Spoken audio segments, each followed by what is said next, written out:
Back to school time is approaching, and with that comes very busy days ahead.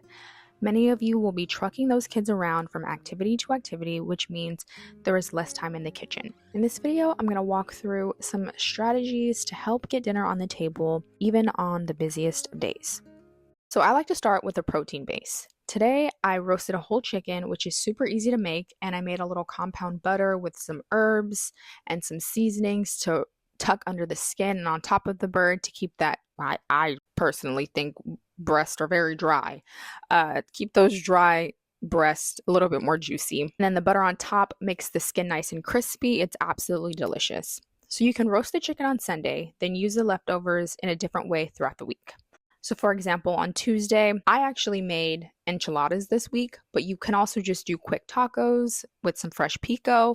Or if you don't want to make pico, you can enlist some help from the store by using a jar of salsa, warm up some tortillas, and dinner's done. And then on Wednesday, use the chicken bones and carcass to make a simple homemade bone broth for soup, add in some cooked rice and some veggies, serve it with sourdough bread for a comforting and easy meal. So we're already halfway through the week without really having to think about dinner. This approach also works really well with large roasts like beef or pork roast. And as you can see from that meal plan, one of the biggest game changers in cooking is choosing recipes that share ingredients or use the same protein in different ways. This not only saves you money at the grocery store, but it also helps reduce food waste, something we all want to do.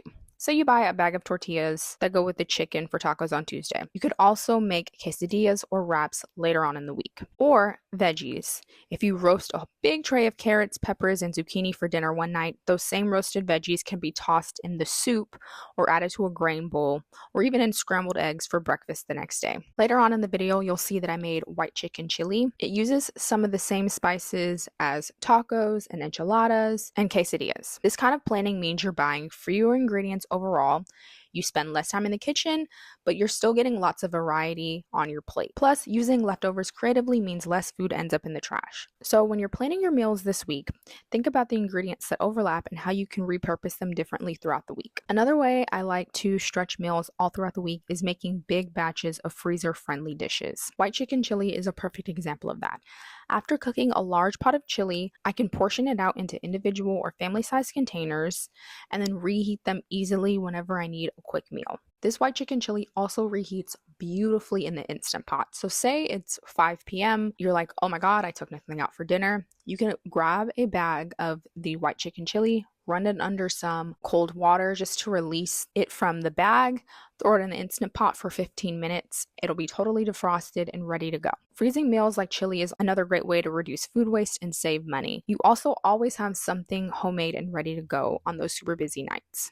You can also do this with casseroles like lasagna, enchiladas, or baked ziti. Meatballs or meatloaf are one of my favorite ways. I don't know if y'all watch Acre Homestead. Becky, she has these sweet and sour meatballs. Oh my God, they are so good and they freeze beautifully. You just make the meatballs, bake them up, and then put them in the freezer. And then I just make the sauce and put it in a little bag and tape it on the top. Cooked grains like rice and quinoa also freeze really, really well and reheat well. So I really love having freezer meals. It gives me peace of mind and flexibility knowing that I'm covered on those unexpectedly busy days or days where I'm just feeling a bit unmotivated. If you don't feel like getting in the kitchen and doing one of these big cooking days, I totally get it. You might not even have the time for it. So something else you can do is plan theme nights. So here are a few theme night ideas. We all know and love Taco Tuesday. You could do Wing Wednesday. I did make some air fryer wings in this video. Absolutely delicious and super easy to make. Thursday, you can do soup, which is a great way to kind of clean out your fridge of anything you have left over. Maybe you still have a little bit of chicken left over, any veggies that you may have cooked up. On Fridays, I love a good fend for yourself Friday. Whatever's left in that fridge, y'all better eat. I don't care if it's a peanut butter and jelly or grilled cheese or a little tomato soup, but personally, I don't love cooking on the weekends, and to me, Friday starts on the weekends, so fend for yourself. Theme nights will give your week structure, but still let you have some flexibility. You don't have to cook from scratch every night, and you can keep meals interesting by switching up sides or sauces. Something that I've mentioned before in previous videos is having a well-stocked pantry and fridge with easy staples. Having these ingredients on hand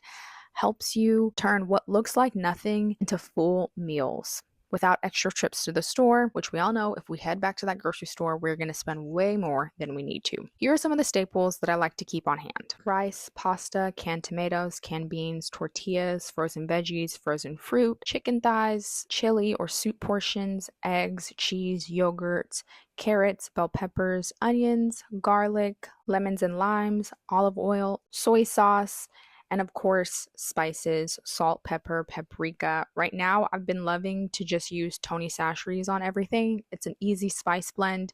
It has just a little bit of spice and it's absolutely delicious. If you are new to cooking from scratch and you want a full list at your disposal with more than what I just listed here, I mean, it's going to go over everything you're going to need in your pantry, your freezer, and your fridge. I do have a full pantry staple guide that you can download, link down below. Along with theme nights, another great option for busy weeknights are one pot or pan meals. These are lifesavers when you want a complete meal without all the dishes, because who wants to do them dishes? I was actually thinking, this is just a little segue, I was thinking the other day about how my kid is getting a little bit older.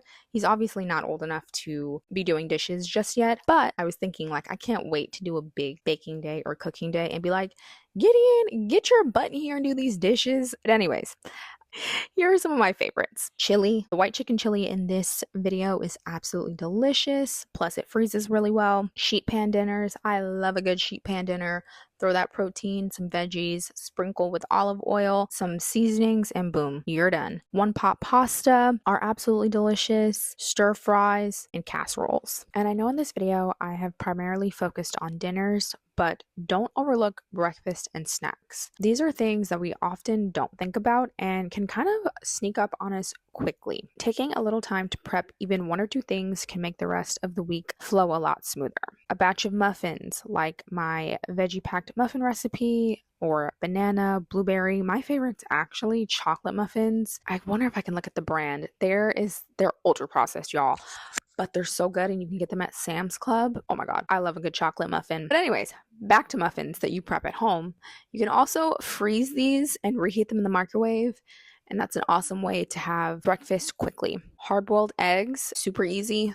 Throw a whole bunch in the Instant Pot, 5 minutes in ice cold water, and then you can peel them. Perfect for the morning or snacks on the go. Oats are one of my favorites. Baked oatmeal is actually really good. It's actually one of the freezer meals that I did when I was pregnant with my baby, and it came in handy. You just cut off pieces and you have oatmeal right there. It's so easy and delicious. And cut up fruit and veggies. I think something that can deter people from eating their fruits and veggies is having to wash them and a whole process.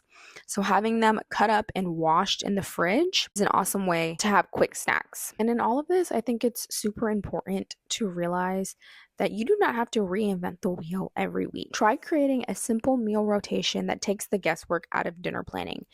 This doesn't have to be rigid or overly scheduled.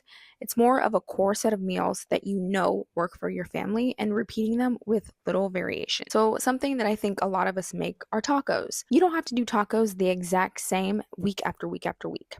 So one week, maybe you do street tacos with fajita beef and onions and cilantro. The next week, what is that little jig? It's like white people taco night. White people taco night. We're getting taco shells from the grocery store and ground beef from the groceries. Or you just do like the ground beef and the seasoning packet of the tacos and those hard tortilla shells. Maybe the next week you do chicken tacos with quick pico. Stir fries, you can switch up the protein, you can use any veggies you have on hand or try different sauces. Pasta is a classic. Pasta with meat sauce, pesto pasta, alfredo, baked pasta, lasagna, sheet pan dinners, sausage, potatoes, green beans, chicken thighs, sweet potatoes, broccoli. You could also do rice or grain bowls. I really like to do like a chipotle bowl, soup or chili. I make soup at least once a week. I do white chicken chili, beef and bean chili, lentil soup, minestrone. I love borscht, which is like a Russian beet soup. Baked potatoes are really fun.